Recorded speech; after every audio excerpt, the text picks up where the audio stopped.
Hey, stop it! Hey, stop it! Frustrated. IT! Hello and welcome to my channel. In this video I am going to share my opinions on some of the recent comebacks of groups and soloists. So without any further ado, let's start. IU, dubbed as a digital queen and nation's little sister, returned with her 9th mini-album, Love Poem, and the lead title track, Blooming. I am obsessed with this song. Stepping away from the fantasy theme, is the quirky and ever so upbeat pop song with a fun and bright music video to match. Blooming is surely a song that will lift any listener's mood up, and seeing her silly yet cute antics throughout the music video will only make those who watch her fall in love with her even more. The addictiveness can be attributed to a number of elements. The instrumental for one, especially when it came to the amped up chorus, really helped engrave the song into my mind. This section alone was my favorite part of the song. Everything went well together and it comes off as a perfect track. And perfection is something that seems to be associated with IU with every one of her albums and songs. The music video is visually stunning. IU herself was extremely pretty during the video and I loved her acting and expressions throughout the 3.5 minutes. My favorite part is the exploding lockers, which was a scene with both good acting and pretty looks from the artist.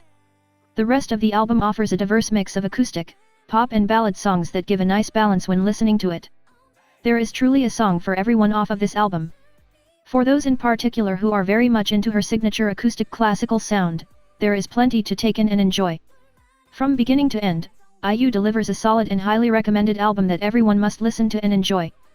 NCTU has reformed into a 4-member subunit, Jaehoon, Tae, Haechan, and Doyoung, for the release of Coming Home, which is part of the SM Station X project. This is also the first NCTU release since 2018 Boss. NCT has one of my favorite vocal lines currently working in K-pop, but they're rarely utilized as part of the group's hip-hop heavy title tracks. Coming Home comes in the form of a ballad. Made up of classical instruments, the background has this very warm and soothing vibe to it. The track hinges on its rhythmic beat and endless supply of strings, but it's anchored by the vocalists. Right from the start there's not a note that can't be stretched to chill-inducing levels. You never quite know where the guys are going next, and that natural flow proves captivating. There are a number of instruments working together in this song at any one second, and this really helps push the song along in a captivating manner. I could also sense an elegant vibe to the song. At the start of the music video, we are shown the members of this NCTU lineup in a way that gives off the impression that they are alone. But as the video comes to an end, we are shown the members are actually very close by as they walk in the background of each other's shot. The song is about coming home to a loved one. But I think at the end it is shown that Jaehoon is the one going home and he is only imagining the other members as they are the people he is going home to. It is a nice concept and I liked how it wasn't as emotionally charged as other songs. I really liked their outfits and the sets created for this video.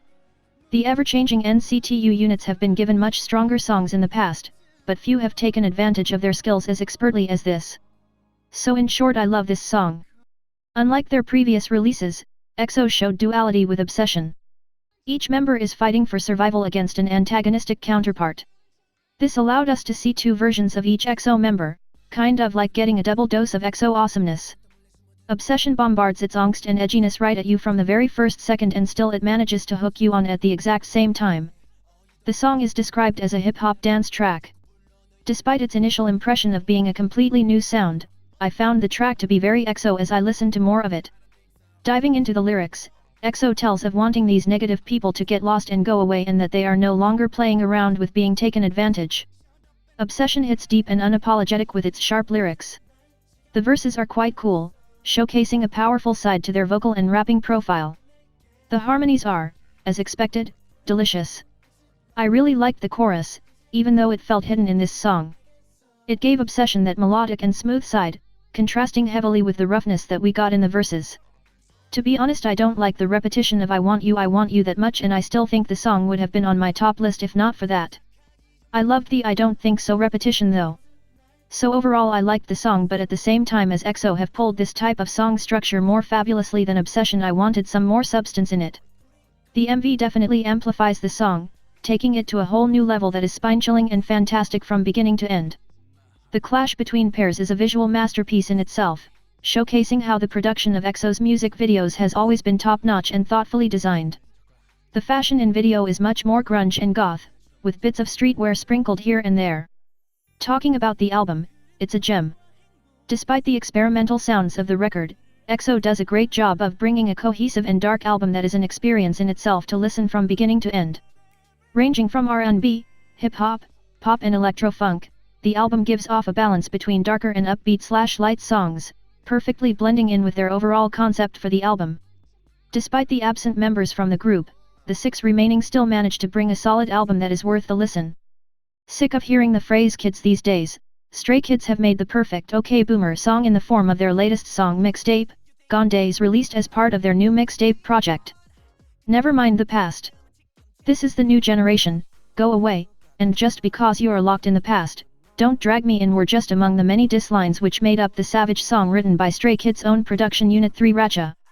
Showing their wit, the song's title Gone Days itself serves as a pun for the Korean word kondi, a local slang used to describe an old and condescending person who tries to feed their outdated way of thinking onto others. The song falls into the hip-hop genre and showcases the rappers in a very strong limelight. The vocals don't get much of an opportunity to shine, mainly because their parts is so heavily doused in auto-tune. However, Gone Days is the exact reason I often stress the importance of a group having a large and diverse discography. If this had been a single release after a long hiatus, I would not have been impressed that much. But, within the context of an already robust catalog of hits, I can appreciate Gone Days for the pleasant filler it is. I especially like when the instrumental gains steam during the pre-chorus and climax, bringing a touch of dynamism to the track. The music video also radiated the same energies as the song, bright, colorful, energetic, and full of the youthful aura from Stray Kids, who showed their different student alter egos in the classroom set clip. With their different quirky personalities, the group's members delivered a fun take on the youth taking over control from adults. This year has been one of the most successful years for Red Velvet. It's been almost 2 years since Red Velvet's last Velvet title track with January 2018 wildly successful Bad Boy. Recent releases have showcased the group's red side.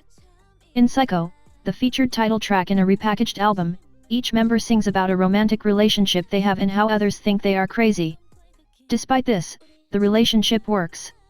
Psycho is sultry, leaning more towards the R&B genre.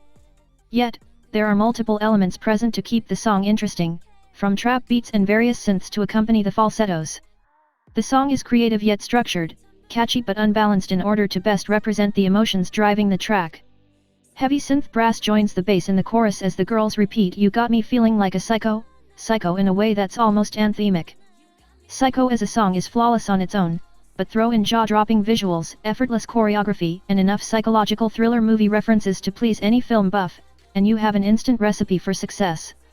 Frankly put, it was innovative for them to attempt this approach as a farewell to their festival series, as one would normally think of a festival as a bright, colorful aesthetic. In other words, Red Velvet pulled off a feat that only they could have done, incorporating their consistent haunting genre as a means to create their own distinct festival. Psycho is a song that will get stuck in your head. A song that will find its way conveniently to your lips.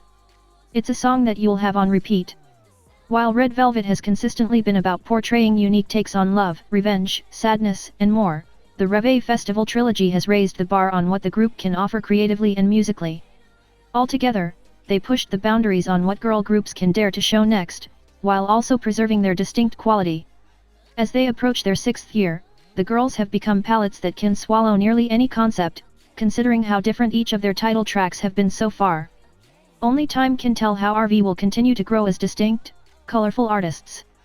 With that being said, I would like to address the incident that happened cause of SBS.